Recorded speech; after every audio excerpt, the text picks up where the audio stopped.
Bismillah. Assalamualaikum warahmatullahi wabarakatuh. Alhamdulillah. Alhamdulillahirabbil alamin. Wa bihi nasta'in ala umuri dunya waddin.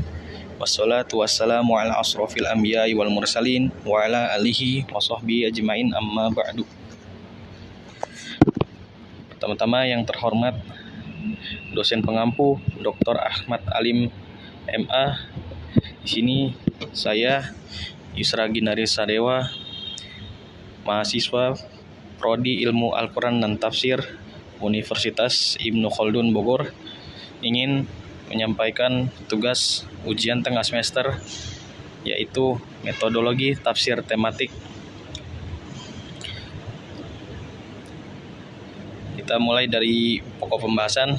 Pokok pembahasan di sini ada 6. Yang pertama itu metodologi tafsir tematik pertama, lalu metodologi tafsir tematik kedua, selanjutnya tafsir tematik tentang metodologi harta, lalu pendidikan dalam tinjauan tafsir tematik, selanjutnya hakikat itu dalam Al-Quran, lalu yang terakhir cara mencari indeks ayat.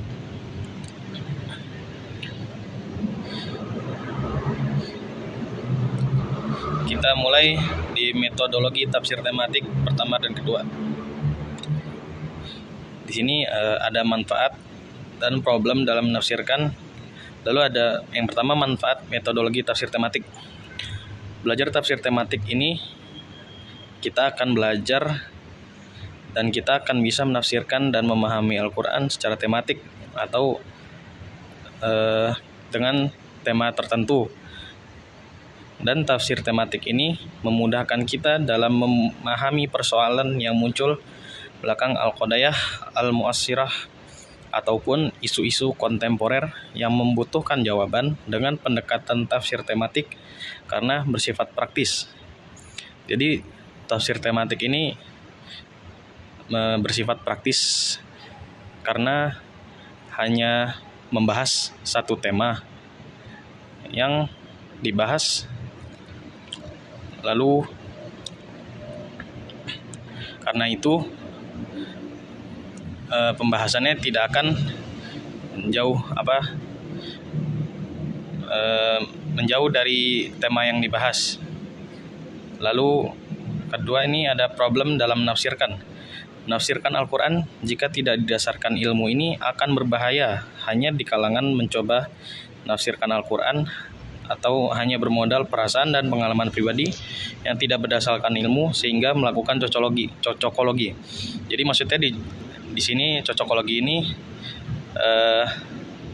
menafsirkan Al-Quran yang tidak berdasarkan ilmu atau berdasarkan pemikiran pribadi, sehingga artinya penafsirannya pun tidak benar karena tidak sesuai dengan ilmu yang ada, ilmu tafsir yang ada. Di sini lanjut urgensi metodologi tafsir tematik, yaitu yang pertama, lebih praktis dalam menjawab tantangan zaman. Lalu yang kedua, tafsir maudu'i mencakup seluruh disiplin ilmu dan perspektif kajian tematik. Yang ketiga, tafsir maudu'i akan mendorong lahirnya berbagai macam disiplin ilmu baru, baik sains ataupun sains sosial. Lalu yang keempat, dapat mengetahui hubungan dan persesuaian antara beberapa ayat dalam satu judul pembahasan. Lalu yang kelima, mempermudah para akomodasi untuk mengetahui sempurna berbagai macam topik dalam Al-Quran dan pembahasan yang lebih fokus dan menyeluruh.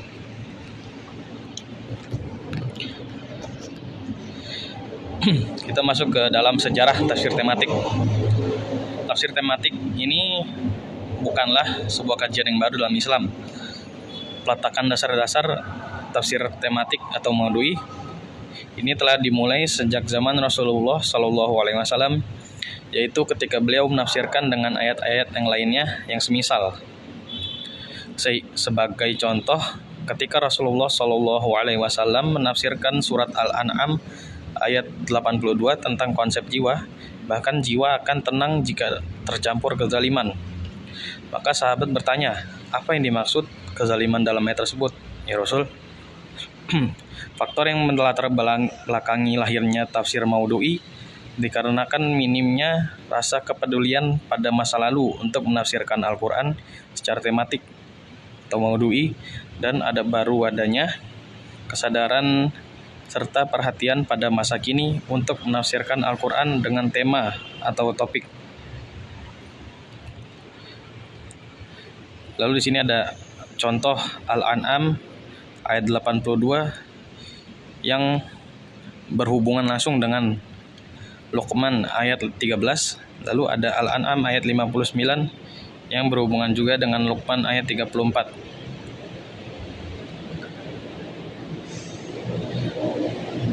Lalu kita masuk ke periode sahabat. Madrasah Makkah atau Madrasah Ibnu Abbas yang melahirkan mufasir terkenal seperti Imam Mujahid bin Jubair, Ikrimah Maula Ibnu Abbas, Tawus Al-Yamani, dan Ut bin Abi Rabbah. Lalu ada pula madrasah di Madinah atau Madrasah Ubay bin Ka'ab yang menghasilkan pakar tafsir seperti Zaid bin Aslam, Abu Aliyah, dan Muhammad bin Ka'ab Al-Quradi. Lalu ketiga ada madrasah Irak. Madrasah di Irak atau Madrasah Ibnu Mas'ud, salah satunya yang terkenal adalah Alqamah bin Qais. Lalu selanjutnya setelah periode sahabat kita masuk ke periode tabi'in. Tafsir pada masa ini dimulai dibukukan yang dipelopori oleh Ibnu Jarir At-Tabari dan mencantumkan sanad-sanad masing-masing penafsiran sampai ke Rasulullah SAW, sahabat, dan tabi'in. Generasi yang datang setelah Ibnu Jarir At-Tabari mulai mengembangkan spesialisasi tafsir menurut bidang keilmuan para mufasir. Pakar fikih menafsirkan Al-Quran dari segi hukum Al-Qurtubi. Pakar sejarah melihatnya dari sudut sejarah seperti Ats-Tsabari dan Al-Kazin dan seterusnya. Periode setelahnya atau periode hingga masa kini itu lebih mengkerucut lagi yang dikenal dengan metode tafsir maudhu'i atau tematik, yaitu membukukan tafsir menurut suatu pembahasan tertentu sesuai pembahasan disiplin bidang keilmuan, seperti yang ditulis Az-Zarkashi dalam Al-Burhan dan Ibnu Qayyim dalam kitabnya At-Tibyan. Lalu dalam tataran akomodasi, tafsir tematik abad ini telah dipelopori oleh para ulama Al-Azhar seperti Profesor Mahmud Saput pada Januari 1960 yang termuat dalam kitabnya Tafsir Al-Quran Al-Karim. Masuk ke mustalah tafsir maudhu'i. Di sini ada 4, yaitu yang pertama mengumpulkan ayat-ayat yang memiliki satu tujuan. Jadi seperti tadi yang surah Al-An'am dengan surah Luqman dan lain sebagainya. Lalu mencaroh ayat-ayat dengan kitab tafsir yang ada saat ini. Lalu diwujudkan sesuai asbabun nuzulnya atau sebab turunnya ayat tersebut. Lalu komentari dan melakukan aktualisasi. Kita masuk ke tafsir tematik metodologi harta. Kajian relevan terdahulu. Di sini ada beberapa kajian dari para ahli tafsir. Yang pertama itu Abu Ubaid Al-Qasim dalam kitab Al-Amwal. Lalu ada Abu Qutaibah dalam kitab Al-Amwal juga. Lalu Abu Hafs Al-Dawudi Al-Maliki dalam kitab Al-Amwal. Lalu Ahmad Ibnu Yahya Ibnu Jarir Al-Baghdadi dalam kitab An-Nuqud. Lalu ada Al-Maqrizi Asy-Syafi'i kitab Syudzurul Uqud fi Dzikri An-Nuqud. Lalu ada kajian dari Muhammad Ibnu Hasan Asy-Syaibani kitab Al-Ikhtisab fi Ar-Rizqi Al-Mustahtab. Lalu yang terakhir ada kajian dari Ibnu Hazm, yaitu dari kitab Al-Haqq Al-Faqir. Kita masuk ke pembahasan. Dalam sistem ekonomi kapitalis seperti saat ini, Rasul Ma'liyah, pemilikan harta adalah mutlak milik individu yang tanpa batas, private property. Dari konsep ini lahirnya sistem bunga, monopoli, privatisasi, dan kebebasan dalam menumpuk harta. Prinsip ini tentu saja tidak sesuai dengan ajaran Islam yang mengedepankan kemaslahatan umat. Sehingga saat ini ada orang-orang kapitalis yang suka menimbun harta, sehingga orang-orang yang tidak mampu semakin tertindas oleh perbuatan para kapitalis ini. Lalu sementara dalam ekonomi sosialis syu'iyah tidak dikenal dengan kepemilikan individu, yang ada hanyalah kepemilikan negara. Ini juga tidak sesuai dengan Islam karena harta hanya dimiliki oleh negara, sedangkan umat-umat dalam negaranya tidak mendapatkan harta tersebut. Di sini adapun sistem ekonomi Islam mengakui adanya kepemilikan individu, kepemilikan umum, serta kepemilikan negara. Jadi dalam Islam ini berbeda dengan dua sebelumnya. Kepemilikan harta di sini menyeluruh, tidak hanya milik negara ataupun milik individu, melainkan seluruhnya, individu, umat maupun negara dapat memiliki harta tersebut. Di sini ada cara untuk menyusun jurnal dan makalah metodologi tafsir. Yang pertama, menyusun latar belakang. Latar belakang di sini adalah masalah yang dibahas dalam jurnal atau makalah yang ditulis ini. Lalu kajian teoritis. Lalu yang ketiga ada kajian tafsir, atau di sini menulis beberapa ayat dan tafsirnya dari para ahli yang sesuai dengan kajian pembahasan yang dibahas dalam makalah ini. Lalu keempat ada pengembangan. Lalu yang terakhir ada kesimpulan dari seluruh masalah dan solusi masalah dan solusinya pula. Lalu dalam Al-Quran, kata al-mal atau harta dengan berbagai bentuknya disebut 87 kali, yang terdapat dalam 79 ayat. Lalu 79 ayat ini terdiri dari 38 surat. Di sini ada contoh, yaitu surat Saba ayat 37. A'udzubillahi minasyaitonirrajim. Bismillahirrahmanirrahim. Wa ma amwalakum wala auladakum billati tuqarribukum indana zulfa illa man amana wa amila shalihan faulaika lahum jazaa'ud dhi'fi bima amilu wa hum fil ghurfati aminun. Yang artinya, dan sekali-sekali bukanlah harta dan bukan pula anak-anak kamu yang mendekatkan kamu kepada kami sedikit pun, tetapi orang-orang yang beriman dan mengerjakan amal-amal soleh, mereka itulah yang memperoleh balasan yang berlipat ganda disebabkan apa yang telah mereka kerjakan, dan mereka aman sentosa di tempat-tempat yang tinggi dalam surga. Lalu kita masuk ke pembahasan yang selanjutnya, yaitu pendidikan dalam tinjauan tafsir tematik.